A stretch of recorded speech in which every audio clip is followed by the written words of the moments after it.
네, 안녕하세요. 예, 요즘 히어로스 액트 그 법안이 민주당과 공화당에서 살짝 실랑이 하고 있잖아요. 그거 중에 하나 쟁점 중에 또 큰 것도 있어요. 물론 돈을 일주일에 600불 주느냐, 400불 주느냐, 뭐 그런 것도 있겠지만, 그것도 있어요. 우체국 펀딩을 지금 트럼프는 주기 싫어하고, 공화당은 주기 싫어하고, 민주당은 더 늘려야 된다 그래요. 여기서 이 의견 차이가 있는 거예요. 이게 왜 그러냐면은, 지금 팬데믹 때문에 그 사람들이 그 인펄슨을 가가지고 그 투표를 많이 못할 것 같아요. 그러니까 그리고 위험도 올라가고, 그러니까 민주당은 이제 메일 보팅으로 하자, 우편으로 하는 거예요. 근데 트럼프는 그러면 좀 불리하거든요, 공화당은요. 왜냐면은 일반은 아니지만 전통적으로 공화당 같은 경우는 아무래도 조금 기득권층 뭐 이런 거잖아요. 좀 보수적. 그러니까 이제 나이 많은 분들이 공화당을 선호하고 조금 젊은 분들이 민주당을 좀 선호하는 그런 경향이 있어요. 그러다 보니까 아무래도 나이 드신 분들은 그 뭐 우편 막 보내고 이런 거 아이 뭐 어렵잖아요. 그냥 딱 가가지고 야 여기 뭐 찍으면 돼, 찍고 딱 가가지고 딱 봉투함에 넣고 딱 나면 깔끔하잖아요. 그런 것 때문에 정점이 되고 있는데, 뭐 이런 정치적 이슈가 있어요. 제가 정치 얘기하려고 한 건 아니고요. 그래서 뭐 우체국 국장이 이런 얘기를 했죠. 야, 첫 번째로 우리 이제 우체국 오버타임 없앤다. 그럼 어떻게 돼? 지금도 핸들링을 잘 못하고 있는데 이런 우편 같은 거 그러면은 그냥 그날 8시에 배달하고 다 하지 못한 거는 오버타임 안 하고 그냥 쌓아두는 거예요. 그 다음날 또 하고. 그럼 계속 쌓아두겠죠? 뭔가 시스템에 문제가 있는 건지 그건 잘 모르겠어요. 그리고 두 번째, 우체통을 다 없앤다 그랬어요. 미국에 파란 우체통이 있거든요. 그 이유가 뭐냐? 사람들이 많이 안 쓴다. 관리비가 든다. 그래서 그거 다 이제 뽑아냈어요. 뽑아낸대요. 이게 당연히 사람들이 안 돌아다니니까 당연히 지금 사용률이 떨어진 거겠죠? 네, 그 세 번째는 그거죠. 그 우편 같은 거, 그 솔팅, 분류하는 기계를 줄이겠다. 그 이유는 그거죠. 요즘에 패키지 배달이 많지, 우편 같은 게 배달물이 많지가 않다. 그래서 관리비가 많이 든다. 이런 논리인데, 이것도 다 겨냥한 거죠. 그 11월에 있을 거, 만약에 투표로 우편을 하게 되면 어떻게 했어요? 우편물이잖아요. 편지 봉투. 그러니까 봉투 같은 거잖아요. 패키지가 아니라. 그래서 이런 정치적인 이유 때문에 민주당과 공화당이 조금 더 실랑이를 하고 있다. 이렇게 보시면 될 것 같고. 근데 여기서만 끝나면은, 주식 얘기가 아니잖아요. 이런 것 때문에 UPS랑 페덱스가 반사의 이익을 얻은 거죠. 이미 이런 걸로 우체국이 핸들링 못하는 걸로 인해서 반사의 이익을 이미 다 주가에 반영을 했다고 보시면 됩니다. 특히 USPS 그 우체국 같은 경우는 아마존의 30% 정도 배달량을 차지해요. 그러니까 아마존에 영향을 줄 수도 있는 거예요. 그래서 이런 정치적인 게 이 주식에 주가에 영향을 줄 수도 있다. 하지만 이런 거는 정말 단기적인 거라고 보시면 됩니다. 이런 게 영원히 펀더멘탈에 영향을 못 줘요. 어차피 지금 돌아가고 나아가야 방향은 정해져 있거든요. 우체국도 좀 더 개선시켜야 되고 펀딩도 늘려야 되고 그런 건 당연한 건데, 단지 이제 이런 투표, 이런 우편 투표 그것 때문에 그렇죠. 뭐 트럼프는 그렇게 말을 하고 있습니다. 뭐 이렇게 그 우편 투표를 하게 되면은 그 아무래도 뭐 분실 위험도 있고 뭐 사기 위험도 있다. 뭐 그래서 좀 더 정치적 불확실성을 세우고 있어요. 그리고 저번 주에 또 큰일 뭐가 있었죠? 그 폴트나이트 있죠? 그 폴트나이트요. 얘네들이 그 애플하고 구글을 소송했습니다. 이게 왜 했어요? 앱스토어가 어떻게 보면은 퍼블릭 유틸리티, 이런 공공 약간 좀 이런 느낌이 있어요. 왜냐면 요즘에 모든 생활들이 다 앱을 통해서 다운받고 앱을 받고 이러니까, 이런 생태계를 가지고 있는 애플과 구글이 그거는 뭐 반독점 이슈다 해가지고 이제 소송을 했죠. 근데 재밌는 것이 이런 거예요. 그 안을 보면은 앱스토어로 인해서 결제를 하면은 내가 $10를 결제했어요. 그럼 3불은 무조건 애플한테 꽂히는 거예요. 그러니까 이 폴나이트가 에픽, 이 게임즈가 우회를 해가지고, 야, 우리 앱 안에서 결제해라. 그러면은 20% 할인해줄게. 그러니까 폴트나이트도 10% 추가 수익을 얻고, 이런 고객들, 우리 소비자들도 20% 싸게 사고, 이렇게 했다가 애플과 구글이 바로 앱을 삭제했죠. 그리고 이제 삭제하자마자 바로 준비했다는 듯이 소송을 했죠. 이게 에픽 같은 경우, 에픽 게임즈가 준비를 한 거예요. 이게 왜 그러냐면요, 미국에서 소송하고 이런 걸 하루아침 만에 변호사 불러가지고 야, 소송 처리해. 안 그래요. 준비해 둔 거예요. 일부러 앱으로 결제를 하게 해가지고 자기네 그 앱스토어에서 자기 앱을 삭제하게끔 준비를 했다는 걸 보면 되죠. 그래서 이런 거를 보면 될 것 같아요. 첫 번째, 플랫폼 짱이다. 그래서 이제 플랫폼 소유한 기업은 앞으로도 계속 잘 될 것이다. 그런데 두 번째는 이걸 봐야죠. 이렇게 플랫폼을 인해서 무조건 에픽이 1년에 매출이 1.2 빌리언인가? 이 정도 수익이 났어요. 그러면 여기에 무조건 360밀리언은 애플한테 들어가는 거예요. 이게 물론 애플을 보유하면은 그 이익도 자기가 누릴 수 있는 거겠죠, 주주니까. 하지만 잘 생각해야 될 것은 이렇게 모든 게 에픽이 돈을 더 벌라고 하던 애플이 돈을 더 벌라고 하던 결국 누가 돈 내는 거예요? 우리 시민들, 소비자들이 이제 돈을 낸다고 보면 됩니다. 네. 그리고 이제 이렇게 에픽이 소송하니까 친구들이 붙었죠. 네. 페이스북하고 뭐 스파티파이하고 틴더, 미국의 네, 매치 애들이 하고 있는 거 있죠. 네, 이런 애들이 같이 협력을 하고 있습니다.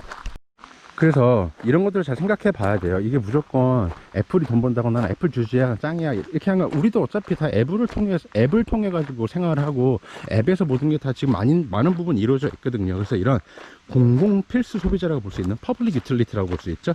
이런 거를 보유하고 있는 구글 85% 보유하고 비중 차지하고 있죠. 애플은 15%, 이렇게 OS 시장을 차지하고 있어요. 그래서 이게 점점 독과점 이슈로도 이렇게 번질 수가 있다라고 볼 수 있습니다. 그리고 애플 같은 경우는 2019년도 매출의 5%, 약 15빌리언, 그러니까 150달러죠.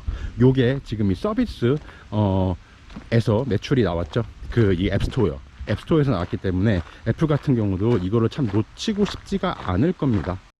그리고 또 봐야 될 거 두 번째 같은 경우는 이렇게 브랜드 파워 있는 폴나이트, 이거 굉장히 인기 좋거든요. 이런 애들이 한번 반항을 하는 거죠. 다른 애들은 다 그냥 퉁퉁거리고 불만만 하고 그냥 따로 뭐 서류 보내가지고 야 이거 이렇게 조절하자. 페이스북 같은 경우는 소송을 하는 대신에 이렇게 조절하자 했는데 그냥 단칼에 거절당했죠. 그러다가 이제 에픽 같은 경우는 브랜드 파워가 있기 때문에 막 소송을 해가지고 칼을 뽑았습니다. 제가 그리고 다른 거 얘기해 드릴게, 놀러가자 섹터 좀 얘기를 해보려 그래요. 개인적으로 제가 5월 달에 하와이에 여행 가려고 비행기표 예약을 했어요. 비행기표가 굉장히 쌌어요. 제가 여기 필라델피아에서 동부 이쪽에서 가는 거 비행기 표를 500불 안 준 것 같아요. 한 400불 중반, 텍스까지 다 포함해서 굉장히 싼 거예요. 보통 9월 달에 하와이는 비수기인데 이때 갈 때 1000불까지는 아니어도 막 900불 800불 거의 반값이었어요. 근데 이게 재밌는 거죠. 처음에 호텔은 가기 전에 예약을 하려고 했어요. 네, 이런 것들이 다 이제 피부에 와닿는 거예요. 이제 호텔 섹터가 참 많이 힘들구나. 조금 더 설명을 드리면은, 처음에 5월달에 갔을 때는 5월달에 봤을 때 하와이 관광청 사이트 들어가 보니까 2주 격리가 없었고 코비드 테스트 이런 거 음성 요구를 안 했어요. 근데 6월 되니까 2주 격리를 해야 되는데요. 근데 9월 1일부터는 코비드 테스트 해가지고 바이러스 음성 결과가 나오면 격리를 안 해도 된대요. 그래서 좀 준비를 했죠. 이제 2주 격리 면제되고 바로 하려면 테스트를 받아야겠다.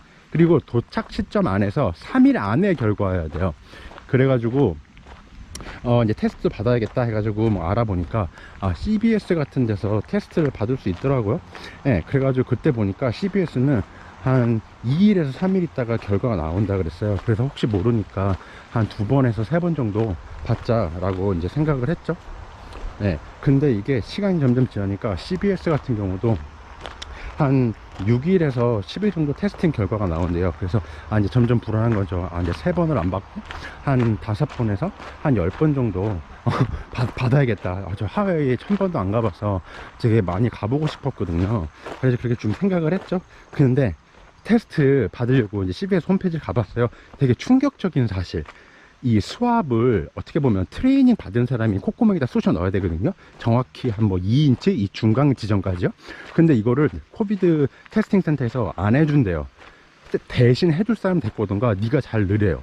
그러니까 이거 쑤시는 게 아니라 이거 콧구멍에 넣는 것도 그냥 겉에만 살짝 넣고 더더더더 했는데 안 넣고 그냥 대충 넣는 척만 하고 빼면은 이게 테스트 결과가 제대로 안 나오는 거죠.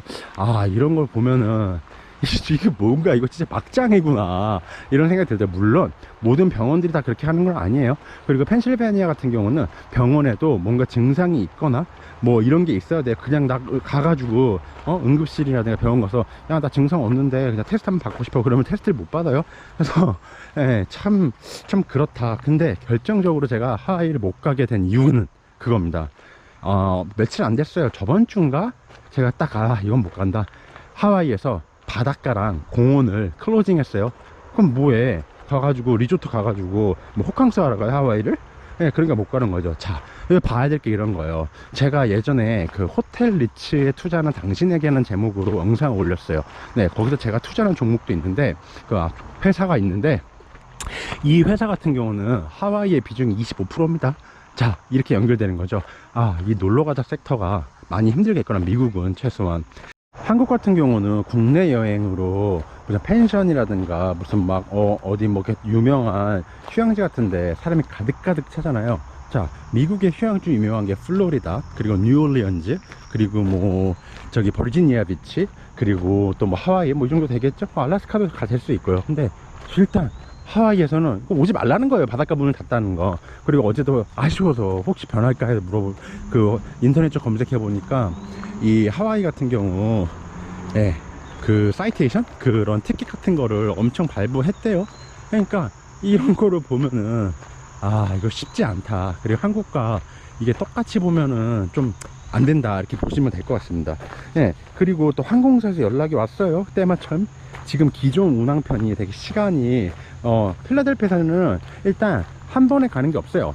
많이 이제 이렇게, 많이는 아니고 한 번, 두 번 경유를 가요. 그래서 한 번 경유하는데 LA에서 경유할 때 뭐 한 50분 정도, 예, 거의 뭐 갈아타게 할 수 있게 비행기를 해놨어요. 근데 이게 무슨 12시간인가 13시간 기다리기 변한 거예요. 이 말은 뭐냐, 이 항공사에서도 이제 비행기 편을 줄이고 있다라고 보시면 될 것 같습니다. 그래서 이렇게 단순히 한국에서도 이제 국내 여행이 늘어나니까 미국도 국내 여행 늘어나겠지, 비행기 타고 가는 거는 아직 많이 힘든 것 같아요. 예, 그러니까 그 차 타고 가거나 캠핑 아니면 뭐 RV 뭐 이런 뭐 뒤에다가 뭐 그 캐러반 이런 거 달고 가는 이런 캠핑, 국립공원 요런 데는 지금 사람이 많습니다. 저도 제가 영상을 찍을 때 제가 왜 저기 쇠질 하러 안 가고, 예, 이쪽에 와가지고, 예, 조깅을 하겠어요. 근데 연대가 이제 이런 공원, 파크 이런 데밖에 없으니까 다른 데를 못 갔습니다. 그래서 오늘 얘기한 거 종합해 보면은 그거예요. USPS 그 펀딩을 줄인다고 하고 우체국 국장도 얼씨구나 하고 손뼉치고 있고, 이런 거는 정치적인 건데, 이 정치적인 이슈만 보는 게 아니라 여기서 어떤 데가 이득을 취할 수 있을지, 이제 여긴 제가 주식 얘기를 하는 데고 경제 얘기하는 데니까, 그러니까 뭐 페덱스라든가 UPS의 주가를 바로 딱 돌아봐야 되는 거겠죠. 그리고 이제 폴나이트 그 에픽 게임즈 같은 경우에서 이제 애플에 대해서 준비를 했다. 굉장히 준비를 많이 했겠죠. 그러니까 여기에 대 가지고 반연합군, 이게 반대 애플 하는 애들 있죠. 뭐 그 페이스북도 한번 싸대기 하나 맞았거든요. 애플한테요. 안 된 마 새끼야 들어가. 그래서 네 형님 이러고 갔죠. 예, 그리고 또 뭐 틴더, 이런 틴더도 지금 데이팅 앱인데 굉장히 뭐 세계 1등이라고 보면 돼요. 앱 다운로드에서요. 그러니까 여기서 수익을 얻으려고 해도 내가 고개가 10불 벌었는데 애플은 그냥 판때기 벌려준 것 같다가 멍석 하나 깔아줬는데 계속 3불씩 가져가는 거야. 이게 짜증나는 거야. 근데 이게 이 회사만 짜증난 게 아니라 받을 건 뭐다? 결국 그 비용은 우리 소비자들이 내는 거다. 우리들이 사용하는 우리가 내는 거다. 이렇게 보면 될 것 같고, 또 스파티파이도 이제 그 올소 하고 이제 야 I got you back 이러면서 이제 지원하고 있죠. 자, 그리고 이제 세 번째로 이제 이 하와이 제 개인적 피부로 느끼는 걸로 인해서 놀러가자 섹터가 그렇게 전망이 많이 밝지 않았다. 근데 이거는 이렇게 전망이 지금 많이 안 좋잖아요. 그럼 이게 투자에 적게 갈 수 있고, 아니면 정말 더 최악으로 갈 수도 있고, 이거는 개인이 각자 잘 판단을 해야 될 것 같아요. 네. 그러면은 네, 좋은 하루 되시고요. 안녕히 계세요.